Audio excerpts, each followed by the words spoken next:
அஸ்ஸலாமு அலைக்கும். இன்றைக்கி ராபியா குக்கிங்கில் என்ன செஞ்சுருக்கோம் அப்படின்னு பார்த்தீங்கன்னா, ஒரு ரசம் தாங்க. ரொம்ப சிம்பிளாக 2 நிமிஷத்தில் இந்த ரசம் வந்து செஞ்சிடலாம். இந்த ரசம் தான் நான் வந்து செஞ்சுருக்கேன் இன்றைக்கி. இந்த ரசம் எப்படி செய்கிறது அப்படி சொல்லிட்டு பார்க்கலாம். இன்றைக்கி இந்த ரசமும் எங்கள் வீட்டில் பீட்ரூட்டும் பொரியலும் தாங்க எங்கள் வீட்டில் வந்து இன்றைக்கி.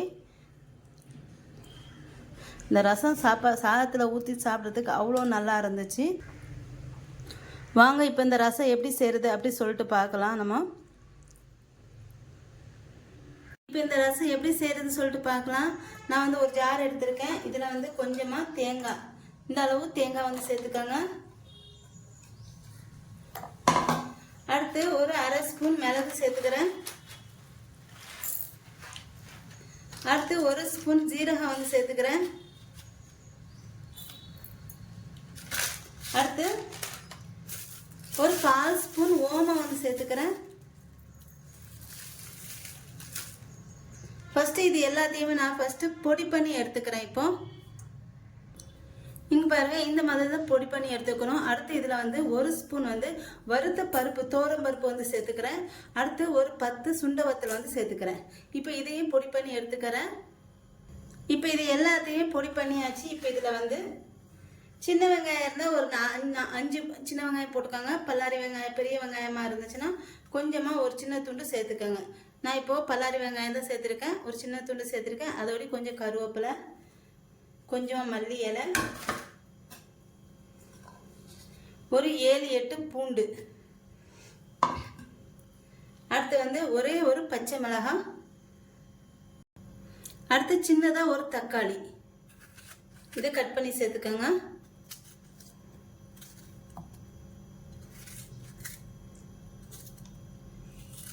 சேர்த்துட்டு இதிலே ஒரு 1/4 ஸ்பூன் மஞ்சள்தூள் வந்து சேர்த்துக்கிறேன்.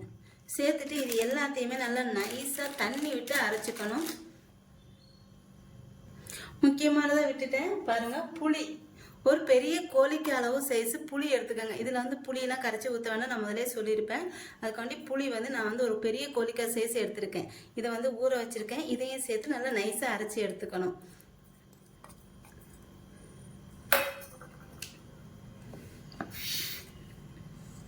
இப்போ பாருங்க, இது வந்து நல்லா அரைச்சாச்சு. இப்போ இதை வந்து ஒரு பாத்திரத்தில் வந்து எடுத்துக்கிறேன். நல்லா நைஸாக அரைச்சி எடுத்துக்காங்க. இப்போ இதிலேட்டு தண்ணி,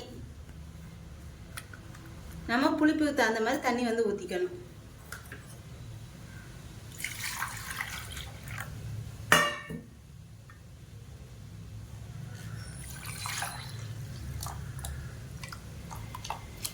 நல்லா அந்த மிக்சியை வந்து அலசி ஊற்றிக்கோங்க.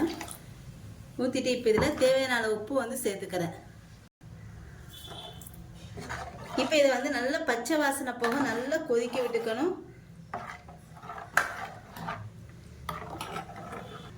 இந்த ரசம் வந்து ரொம்ப ஈஸி, ரொம்ப சிம்பிளாக வந்து செஞ்சிடலாம். இப்போ இதை நல்லா கொதிக்க வச்சுட்டு அதுக்கப்புறம் தாளிச்சிக்கலாம் அந்த குழ ரசத்தை வந்து. இப்போ பாருங்கள், இந்த ரசம் வந்து நல்லா கொதி வருது, நல்லா கொதிக்கணும், நல்லா பச்சை வாசனை போக இந்த ரசம் வந்து கொதிக்கணும். இது கொதிச்சுட்டு இருக்கும்போது நான் வந்து ஃபஸ்ட்டு வந்து புளி வந்து இதுக்கு வந்து கரைச்சி ஊற்ற வேண்டாம் அப்படின்னு சொல்லியிருப்பேன். அதேமாதிரி புளி சேர்க்கறதுக்கு மறந்துருப்பேன். திரும்ப வந்து நான் வந்து புளி சேர்த்து நான் அரைச்சிருப்பேன். வீடியோ வந்து ஸ்கிப் பண்ணாமல் பாருங்கள், அப்போ தான் தெரியும்.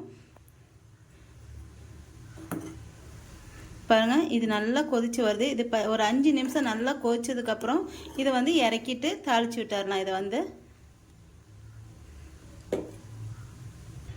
இப்போ ரசத்தை இறக்கிடலாம். இப்போ ஒரு பாத்திரம் வச்சுருக்கேன். இது காஞ்சதுக்கப்புறம் இதில் எண்ணெய் வந்து ஊற்றிக்கிறேன்.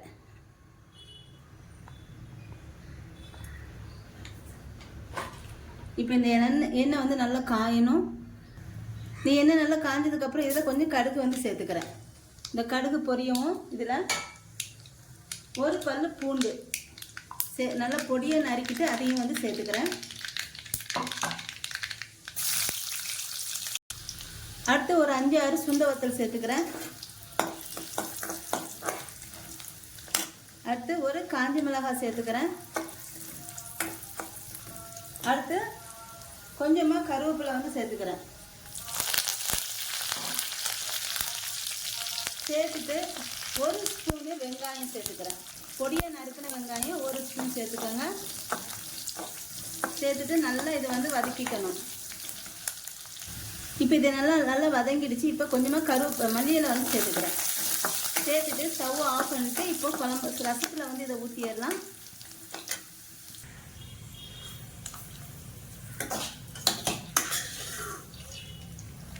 அவ்வளோதாங்க, ரசம் வந்து ரெடி ஆயிடுச்சு. அவ்வளோதாங்க, ரொம்ப சூப்பராக சிம்பிளான ரசம் வந்து ரெடி ஆயிடுச்சு. இந்த ரசம் வந்து ரொம்ப சூப்பராக இருக்கும். சாதத்தில் ஊற்றி சாப்பிட்டு அவ்வளோ டேஸ்ட்டாக இருக்கும். கண்டிப்பாக நீங்களும் ட்ரை பண்ணி பாருங்கள். இந்த ரசம் எப்படி இருக்குன்னு சொல்லிட்டு எனக்கு கமெண்ட் பண்ணுங்கள். என்னோட இந்த வீடியோ உங்களுக்கு பிடிச்சிருந்தா லைக் அண்ட் கமெண்ட் ஷேர் பண்ணிக்கோங்க. என்னோட சேனலை மறக்காமல் சப்ஸ்கிரைப் பண்ணிக்கோங்க.